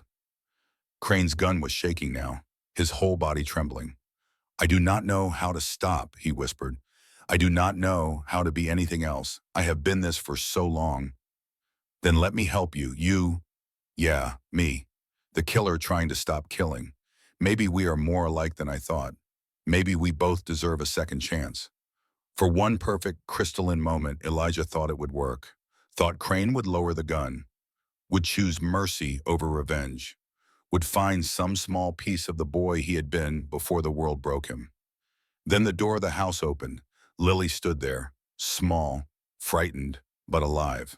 She had somehow gotten free, somehow found her courage, and she walked out into the dying light. Please, she said to Crane, please do not hurt Mr. Elijah. He is a good man. Crane turned, looked at her, and something happened. Something broke at him. All the rage and pain and fear coalesced into a single terrible decision. He raised his gun toward Lily. Elijah drew. He was fast, faster than he had been in years, faster than he thought possible. The Colt appeared in his hand like magic. The shot rang out across the desert. Crane's gun fell from his hand. He looked down at the blood spreading across his chest, then up at Elijah. Not angry, almost grateful. Thank you, he whispered. Then he fell. Elijah ran to Lily, checked her for injuries. She was fine. Terrified, but fine. Sarah appeared in the doorway behind her, also unharmed. Crane had not hurt them, had been planning to, would have. But in the end, he had hesitated, and that hesitation had cost him everything. Webb came running from his position. Lawson and the posse arrived minutes later. They found Elijah kneeling beside Crane's body. The former sheriff was still breathing, barely. Doc Ashford, who had insisted on coming, despite his wheelchair, examined the wound. He looked at Elijah and shook his head. Nothing to be done. Bullet went through his lung, maybe nicked his heart. He has minutes, maybe less. Crane's eyes found Elijah. Did you? He gasped. Did you mean it? About second chances, yeah, Elijah said. I meant it. Too late for me, maybe, maybe not. I do not know how these things work. But if there is anything after this, if there is any justice in the universe, maybe someone will show you the mercy you never got, the mercy you never showed. Crane smiled, blood on his teeth. That would be something. He died as the sun set, died in the same place Eleanor Brandt had died 15 years before, on the same red dirt, under the same endless sky. And Elijah felt something he had not expected. Sadness, not for what Crane had become, but for what he had been. The 10-year-old boy sold into slavery, the child who had never known kindness, never known love, who had grown into a monster because that was the only way he knew how to survive. Maybe Crane was right. Maybe the world was cruel and random. Maybe good people died and bad people prospered. But every once in a while, a scared child got saved. A broken man found redemption. A town found its courage. And maybe that was enough. Maybe that was all any of them could hope for. To be there for the next sunrise, to try again, to be better. Mr. Elijah Lily's voice pulled him back. He looked down at her, this brave, impossible child who had survived everything the world threw at her and still believed in good men. Yeah, little bird, can we go home now? Home?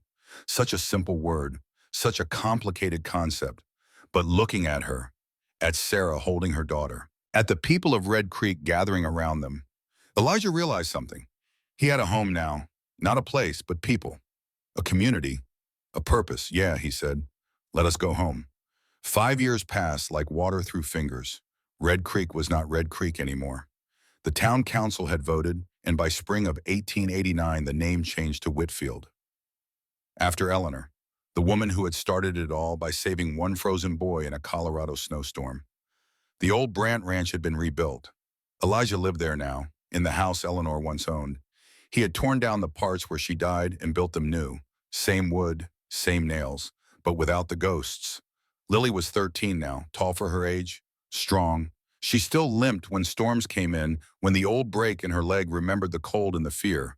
But she could run, could ride, could stand before a room full of people and speak without her voice shaking. She worked at Doc Ashford's office 3 mornings a week, learning medicine. The old doctor said she had a gift, steady hands, a calm presence, the kind of person you wanted around when things went bad.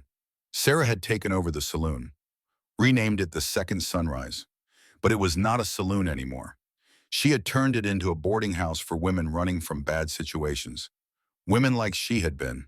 4 years sober, 4 years of waking up every morning and choosing to be better than the day before.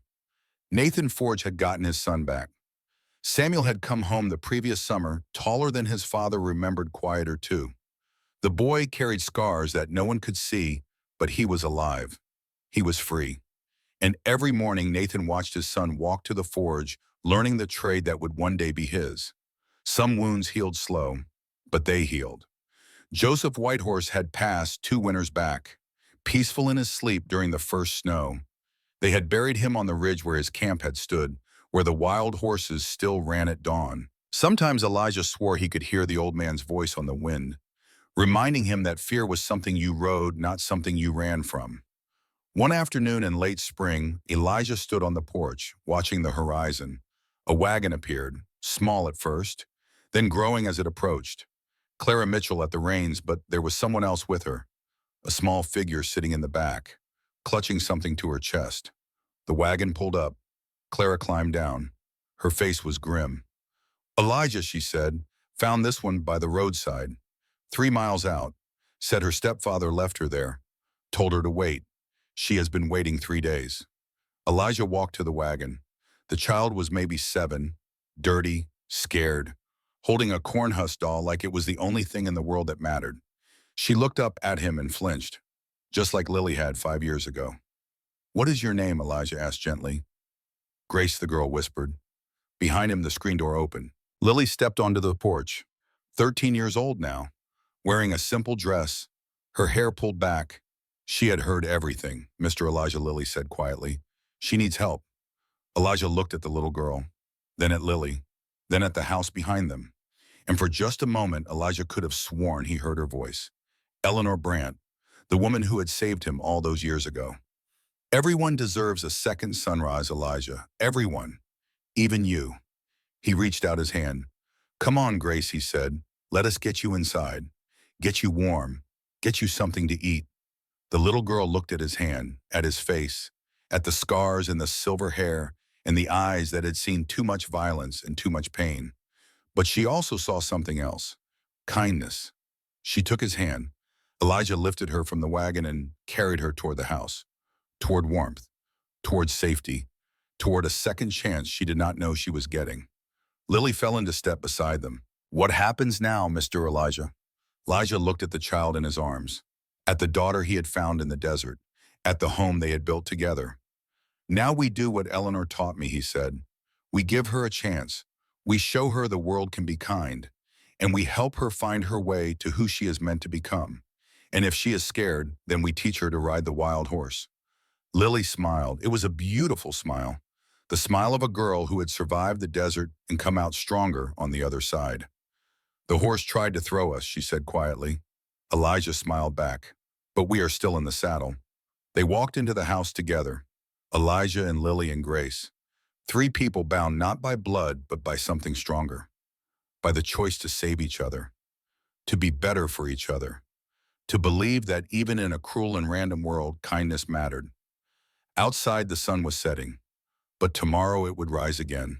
It always did. And somewhere, somehow, Elijah knew that Eleanor was watching, smiling, proud. Everyone deserves a second sunrise, even broken men trying to become whole, even scared children learning to be brave, even a world that had forgotten how to hope. The sun set over Whitfield, Texas, the town that had been Red Creek, the town that had found its courage and changed its name. And in the morning when the light came back, Elijah Thorne would be there to see it. Not the reaper anymore. Just a man, a father, a friend, living his second sunrise, one day at a time.